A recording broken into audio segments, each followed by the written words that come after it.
Our commencement speaker today is Colonel Gregory H. Johnson, United States Air Force retired.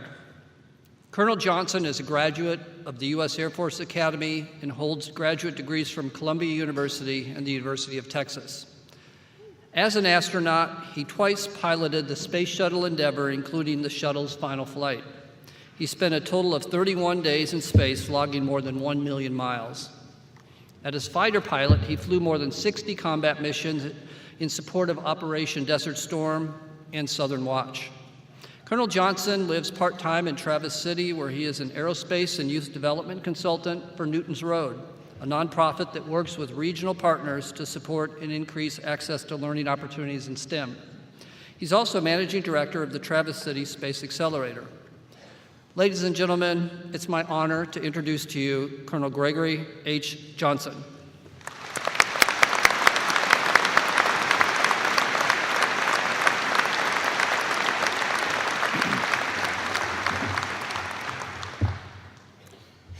May the 4th be with you. Monica, you're awesome. I love this place. I fell in love with this place when I first visited this campus last fall. And what an amazing thing you have here. I want to point out, will all the new second lieutenants please stand up? Let's hear it for our new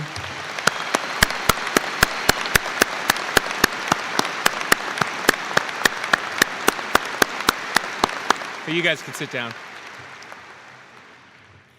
So I spent some quality time over the last 24 hours, and I did experience, the isolation that you all have up here in Houghton as I tried to book my plane ticket 2 weeks ago, realizing that every single plane in and out of Houghton for the next 3 days is completely booked. So I went into Wausau, Wisconsin, and enjoyed the ride up yesterday. Beautiful country. I'm trying to get my Texas wife and kids up to Michigan because they're really Michiganders. They just don't know it.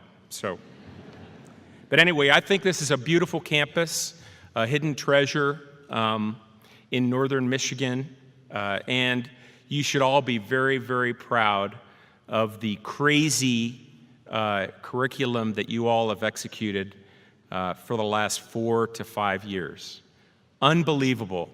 My boys are both engineers, and I'm not going to tell you where they went. It was a great school in Texas, had a tech on the end of it, but Michigan Tech they were missing out on the special experience that you all have had for the last 4 years. So I'm really excited to be here and share in your graduation.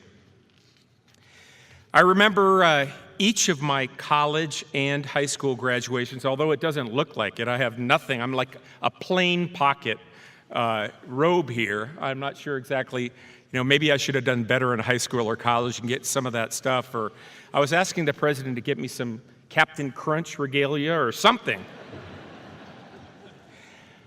But as I think about my commencements, I remember each and every one of them. But I hardly remember who was speaking at my commencements, much less what they said. Well, with one exception. But I don't really remember what President Ronald Reagan said back 35 years ago at the Air Force Academy. But I know he was there, and I was really excited. Don't tell his family that. Because I know how it feels. You're sitting on the edge of your seats, and you're excited, and there's excitement just bubbling inside of you, and you're just waiting for this commencement speaker to get done.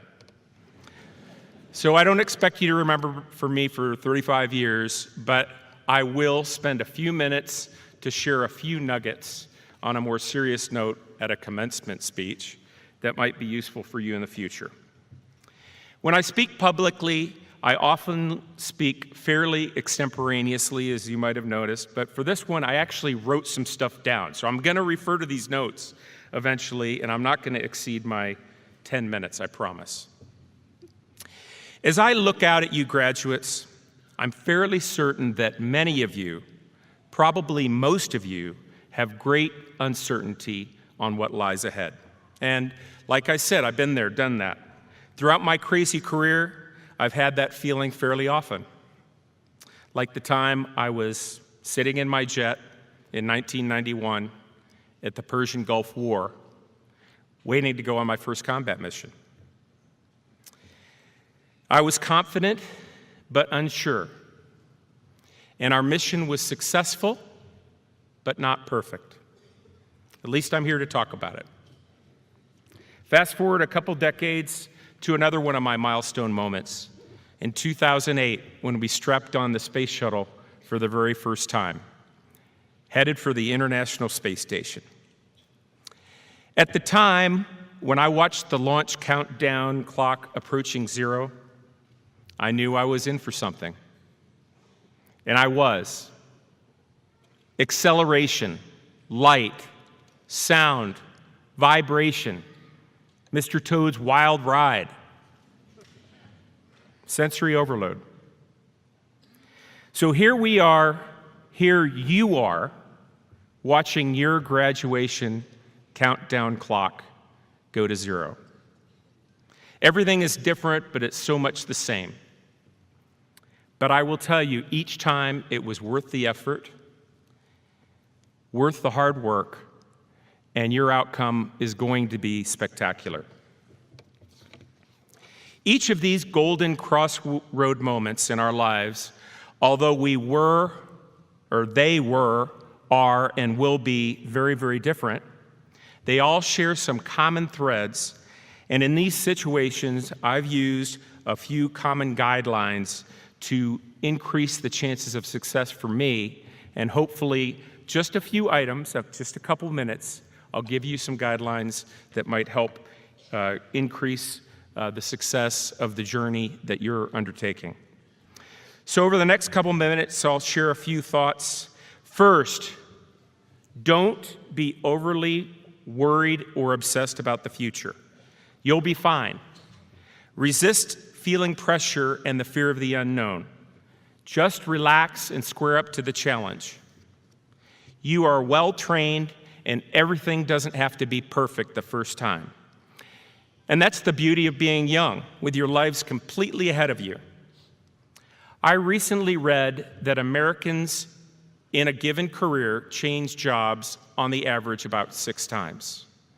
And Americans, on average, change careers 2 to 3 times. Makes sense, I'm on my 4th career.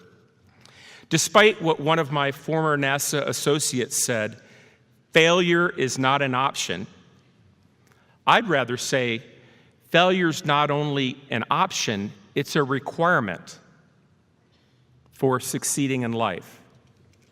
Okay, so the word failure, when you're talking about an aerospace vehicle blowing up over the deserts of Iraq or perhaps in the vacuum of space, yeah, I'm not talking about those situations. But my point is, don't be afraid to make mistakes, because you will.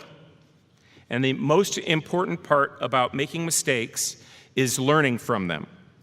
I believe innovation is closely linked to how quickly we make mistakes and how quickly we learn from those mistakes. So don't be overly concerned or nervous about what lies ahead. You're prepared and you'll do just fine, and it probably won't be perfect the first time. Second, treat people right.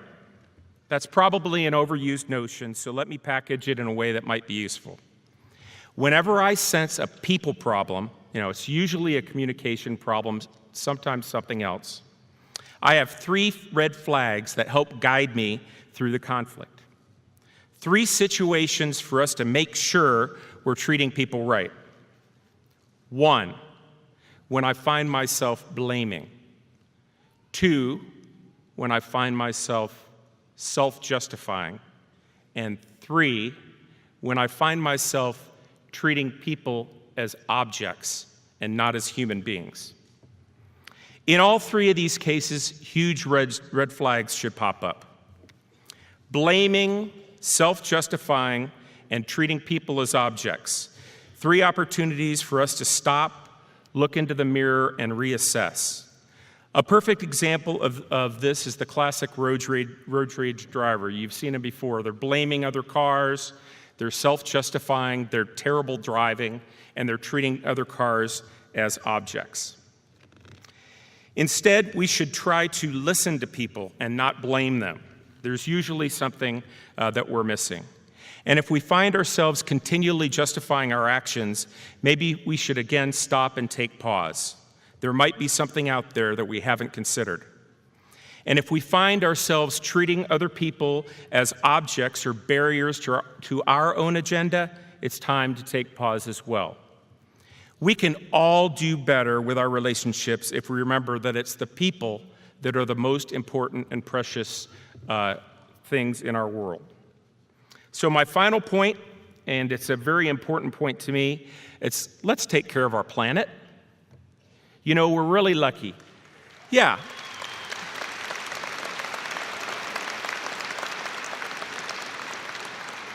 I'm on a roll here. No. We're really lucky. Each of the 7 billion people who inherited this beautiful planet that we live on, spaceship Earth. We often take it for granted, but we inherited this special place. And when I looked down at the Earth for the very first time from outer space, it occurred to me that we should be crew members, not passengers along for the ride, but crew members relying on each other, taking care of each other, and taking care of our beautiful spaceship Earth.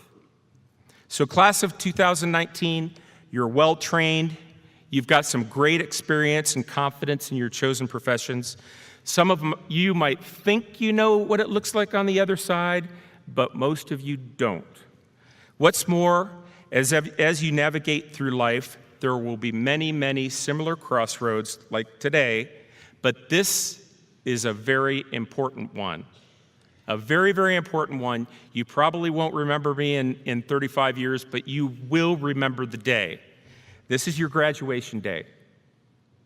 So take it all in, enjoy the day, because today you're graduating. So Godspeed, class of 2019.